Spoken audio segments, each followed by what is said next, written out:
हमारा भविष्य पुराण, स्कंद पुराण, बृहदा पुराण, अग्नि पुराण, एक एक पुराण उठाकर देखना, भागवत पुराण, सारी पुराणों में लिखा है कि भगवान के प्रसाद को कभी पलंग पर नहीं रखा जाता। पलंग पर जिसने रख दिया उसके घर में ऐसी फूट पड़ती है कि घर में देवरानी, जेठानी, परिवार, कुटुंब, कबीले में जो भी होगा उसमें आपस में झगड़ा तो होगा ही। चाहे कोई कितना भी नग पहन ले, चाहे कोई कितनी भी पत्रिका दिखा ले, चाहे कोई कितना भी वास्तुशास्त्र की जांच करवा ले, उसके घर में शांति नहीं रह सकती। और दक्ष प्रजापति के जीवन में वो शांति नहीं होगी। जिसने ये प्रश्न किया था, प्रश्न बहुत अच्छा था, कम से कम लोगों को उसका फल तो मिला। आपको कोई बेलपत्र मिले, आपको कोई प्रसाद मिले, आपको कोई शंकर में महंकाल गए, वहां से माला दे दी। कई लोग शिरडी जाते हैं, शिरडी से माला दे देते हैं, माला को लेकर गाड़ी के आगे टांग दिया, टांगने के बाद गाड़ी चली जा रही, माला के फूल गिरे जा रहे, जमीन पर पड़ रहा है, उसका दोष है। मंदिर गए, मंदिर से कुछ मिला, उसका दोष। अर्थात आप उसको अपमानित कर रहे हैं और उसका फल आपको भोगना पड़ेगा।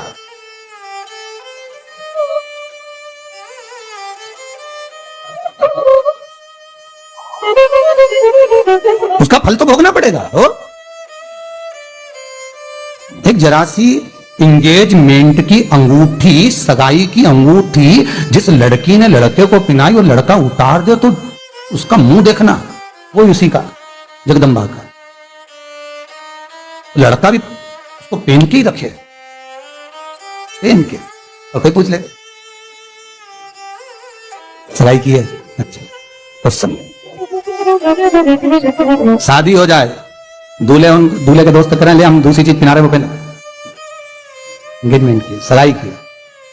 कह रहे भाई, जब एक पराई लड़की ने जो अंगूठी पहनाई उससे इतना लगाव हो गया कि बदल नहीं सकते, दूसरी इतनी सुंदर सुंदर पड़ी है, नहीं पहन सकते क्योंकि उसने पहनाई, तो फिर भगवान के मंदिर से मिली हुई बेलपत्र, मिली हुई माला, मिला हुआ प्रसाद का भी तो मोल तत्व होना चाहिए कि वो भगवान ने पहनाया है, भगवान ने दिया है। वृंदावन में एक चीज बहुत देखने को मिलती है, बांके बिहारी के मंदिर के बाहर मालाएं मिलती हैं। बिहारी जी को माला दी, देकर गले में पहन ली, उस माला को उतार कर कई लोग ओटले पर रखकर चले जाते हैं, कई लोग दुकान पर पटक कर चले जाते हैं, कोई लोग गाड़ी के ऊपर डाल देते हैं, कोई लोग कहीं पटक देते हैं। उसका अपमान होता है, सम्मान नहीं है भगवान का। आप ये ना सोचे कि आप भगवान को सम्मान दे रहे हैं।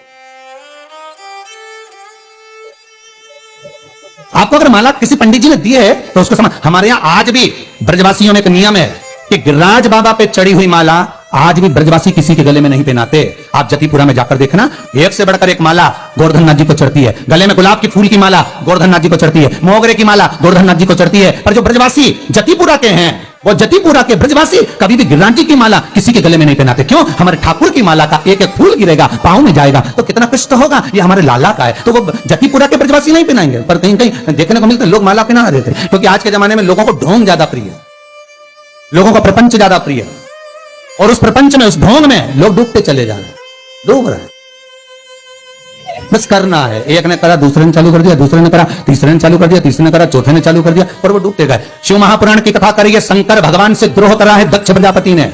ना शंकर भगवान ने दक्ष प्रजापति का कुछ बिगाड़ा, ना दक्ष प्रजापति ने, फिर भी मन से जो कपट उत्पन्न हुआ है वो कारण केवल एक माला का था, केवल एक माला का। इसलिए प्रसाद पलंग पर रख दिया, वो श्रेष्ठ नहीं। भगवान का चढ़ा हुआ कोई चीज पलंग पर सोते समय रख लो, वो श्रेष्ठता नहीं है, वो दुख का कारण है। अब प्रश्न दूसरा आ जाता है कि महाराज मान लो हमने ऐसा करा तो उसका पश्चाताप कैसे करें, उस दोष को कैसे मिटाया जाए? तो उसका वर्णन है महाराज, उसका वर्णन है।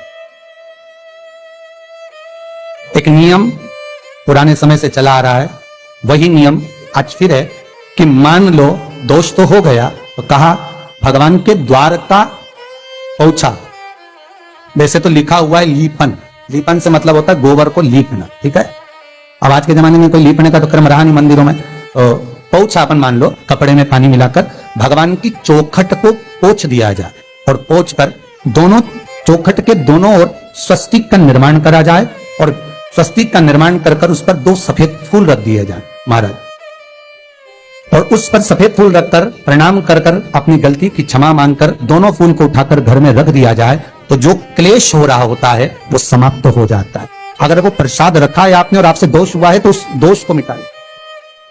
फिर वही वाली बात आ गई, समस्या बहुत है, ऐसा कोई व्यक्ति नहीं जिसको समस्या नहीं, पर ऐसी कोई समस्या नहीं जिसका कोई हल नहीं। करा है हमने, दोष है हमने, हम दोषी हैं, पर उस दोष का हल भी तो निकाले, उसका स्मरण। किसी ने अगर प्रश्न कराया तो हल तक तो पहुंचे, केवल प्रश्न सुना दिया, उसका उत्तर दे दिया, पर हल भी तो हो उसका, तो उस हल तक हमें पहुंचे।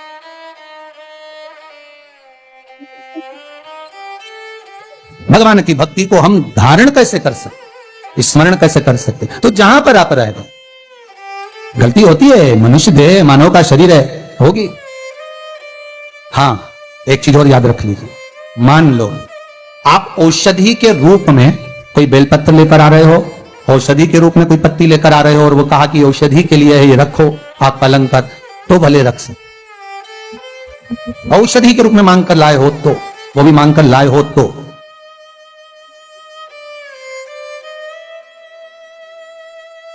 महाराज, रुद्राक्ष की माला हो चाहे तुलसी की माला हो, जिन मालाओं को हम पहनते हैं, तो कई लोग कहते हैं क्या रात को सोने से पहले इसको उतार दिया जाए? रुद्राक्ष हम धारण कर रहे हैं, क्या उसको उतार दें? तुलसी की माला पहन रहे हैं, क्या हम उसको उतार कर सोएं? महाराज, मीरा चरित्र, कर्मा चरित्र, नरसिंह चरित्र और आदिकाधिक भक्तमाल के जितने चरित्र हैं वो वर्णन करते हैं कि गले में हमने जो माला धारण कर रखी है, हो सकता है हमने रात को उतार दिया सोने से पहले और रात को ही प्राण चले गए, तो ये तो हमारे गले में रहे, मना नहीं है, पर एक नियम है अग्नि पुराण का कि गले में चाहे रुद्राक्ष की माला हो, गले में चाहे तुलसी की माला हो, गले में आप जिस माला को धारण कर रहे हो, कोई पेंडिल पहन रहे हो, कोई देवी देवता को धारण कर रहे हो, किसी देवता का आप गोप धारण कर रहे हो, किसी देवता की आपने कोई गोप, कोई माला, कोई धागा पहन कर रखा है, तो शास्त्र कहता है, अग्नि पुराण कहती है, माता संध्या और सूर्य देवता का जो स्तोत्र वर्णन कर रहा है कि स्वयं सूर्य देव संध्या देवी को कह रहे हैं कि हे संध्या, रात्रि में शयन करने वाला जीव गले में पड़े हुए देवतुल्य मालाकंठी को जब अपने नैनों से लगाकर विश्राम करता है तो उसको दोष नहीं लगता है। यह सूर्य संध्या को कहे।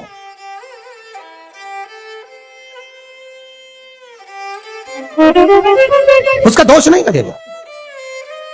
आपके गले में रुद्राक्ष पड़ा है, कौन कहता है कि उतारो उसको, पहने रहो, वो तो आपका सेफ्टी है, आपका कवच है, कौन कह रहा है? महाराज, उसका स्मरण आप सोएं उससे पहले नैनों से लगा लें कि प्रभु आपके चरणों को धारण कर मैं विश्राम कर रहा हूं। नैनों से लगाने से क्या होता है? सूर्यदेव ने संध्या से कहा, जिस माला को, जिस कंठी को हम नैनों से लगा लेते हैं सोने से पहले, भगवान हमारे जैसे ही नेत्र हम बंद करते हैं वैसे ही भगवान भी हमारे नेत्रों में जाकर विश्राम कर लेते हैं। फिर भगवान उस माला और कंठी में नहीं रहते, हमारे नेत्रों में जाकर विश्राम कर लेते हैं। फिर आप आराम से सोएं, विश्राम करें, उसका कोई दोष नहीं। श्री शिवाय नमस्तुभ्यं, श्री शिवाय नमस्तुभ्यं, श्री शिवाय नमस्तुभ्यं।